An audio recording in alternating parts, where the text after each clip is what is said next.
Now to Nakuru County. News just getting in is that a Form 4 student at Hopewell Secondary School in Nakuru Town West apparently brutally murdered his physics teacher for confiscating his phone while he was using it in the school compound on Thursday night. We are now joined live by our reporter Bridget Sungana from Nakuru County with details of the same. Bridget?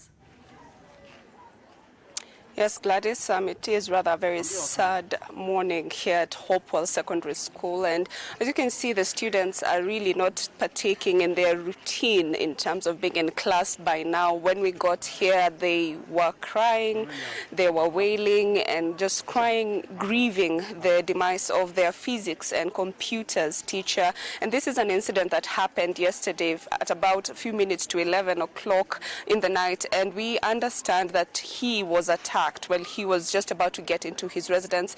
The teacher, the deceased, lives behind the school, outside the school compound, and it's just by crossing the road, and he was attacked by two assailants, and we understand that that's how he unfortunately passed on. But we have been speaking with the school management to just get a grasp of what happened yesterday, and we do understand that there is a student involved in this matter. However, we need to clarify that that student is not from this school, and I'm being joined by the principal and one of the co-directors of the school, who's just going to explain to us what is happening to the school right now and what really happened last night. You can start by telling us your name, and you're the principal of the school, and just explain to us what really transpired between the student and the teacher, and even to the point of him being attacked while he was heading to his house. I'll just hold the mic for you. Okay, I'm Madam Deborah Inonda, the principal of Hopewell High School. I don't have much to explain about that because I received a call around 4 a.m. in the morning concerning the matter. Yes. And I immediately reached the school to see how the students were coping up with the situation, since there was much chaos around the school compound. And then much will be explained by the director because he was there at the incidents when that was happening. Okay, now I know that a lot of parents are concerned because of this news, and how are you handling it right now at the school? Will you suspend learning for some time until this matter boils over, or it's just for today that maybe you will not have lessons? And for parents who are concerned about their students who are here, what can you tell them right now? So it's only today that we gave them a humble time of mourning their teacher because he was one of their favorites. But as from tomorrow, the environment will be cool, learning will take place, and they will all be in a good learning environment. Okay. Yeah. Thank you so much. I will just move on to the director, one of the co-directors of the school. He was among the first responders. You can just move this side. And he is the one who was even bringing the policemen here when this chaos occurred. You can just start by telling us, was there a student from the school who was involved in the murder of the teacher, and what really transpired between the time he found the student with the phone and when he was heading to his house? You can start by telling us your name. My name is Alfred Mchabayo. I wouldn't say that the student is involved in the murder, my student, but after doing some investigation with the officers, he is like one of the witnesses to this kind of heinous act that we have just witnessed last night. Tell us maybe what time you got the call from the matron's phone and how you were able to also coordinate the activities of the night with the police, and now so far how many people have been arrested over this incident? I received a call from the phone of the matron, that is the wife to the deceased, but the person I talked to was a student and says to me that the patron has been attacked and the matron has passed out. So that is actually what I received. So I rushed here, and when I reached, I find there were so many villagers outside the compound of the school. Of course, there were some few students who were also trying to help the situations as far as that is concerned. Then I took immediate action of making my students safe by taking them all to the dormitories. So that was the first step. After having done so, good enough, the chief was around. So he advised us, and we had to go and report the incident. So I drove the chief plus the secretary of the school. We went to Ronda police station where we reported the matter. So after reporting the matter, the officers there told us is it the OCS or what? The one who is commanding the station? Yes. All right.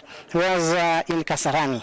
So we had to drive again to Kasarani to pick him. He was very cooperative to us, and I want to thank him for that. So we drove him back to the station. After the station, that is the time now we made the occurrence. Okay. Then he decided with his team that we come to the scene. Can you tell us now at the scene what happened? How was the teacher attacked? Was he stabbed? Or how was the victim of this incident found, or to the extent that he lost his life even before he rushed into the nearest health center? What I hear is that the teacher, when the incident happened, somebody called a doctor from around who came maybe to do first aid. And when we reached, probably saw the situation was terrible. So he decided to carry the person to PGH. So when that happened, now it is the wife who has been left here. So the time I'm arriving, that's the time now I have put all this in perspective. That's the time now we decided to go and report. Can you tell us maybe in that time, what are the concerns that as a school you felt? Because you said among the two suspects in our previous conversation that you have been reporting that the neighboring, your neighbors, some of them are selling drugs to the students, and there is also an active bar that is also interfering with the learning process here in the school. Could this be some of the concerns you've been raising to the security organs here, and somehow they've turned a blind eye to that? Yeah, because for me, I would say most of these things they have been they are on public domain when it comes to those issues. Though I cannot really say it is this, but it's true. There was a year when I got a child here with the Kubel. Yes. Yeah. So we dealt with the situation.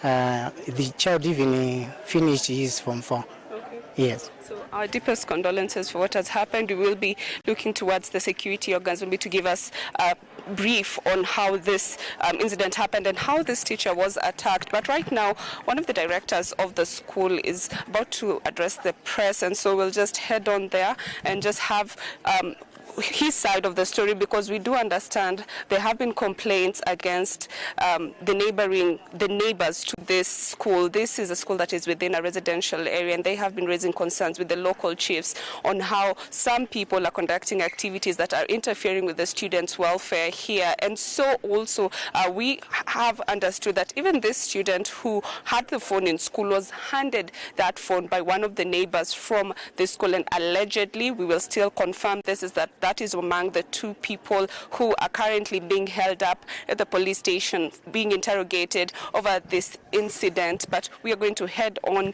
to the director of the school, who's just about to issue a press briefing also. I don't know if we'll be able to give you that live, but so far, Gladys, we're still following up on this story. There is a lot of sadness in this school. They have lost their favorite teacher, their physics and computers teacher. Some of the students are saying they're expecting to be taking their lessons in these two subjects sometime in the course of today, but that has been suspended by the school management, and they are looking forward to mourning one of their own.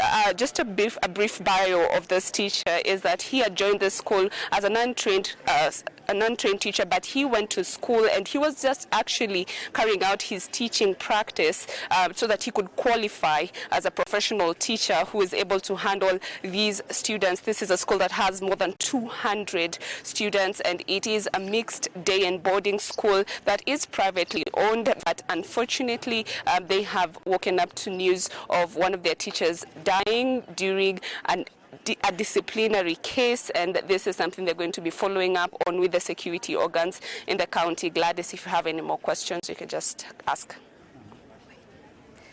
Thank you, Bridget Sangana, coming to us live from Nakuru County. To be specific, it's actually Hopewell Secondary School in Nakuru Town West, where a student is said to have brutally murdered his physics teacher after he confiscated his phone from the school compound. The director and, of course, those stakeholders in that school are still following up on the matter, saying it's a very unfortunate incident, and also saying that there are other factors that could have fed into that incident. Well,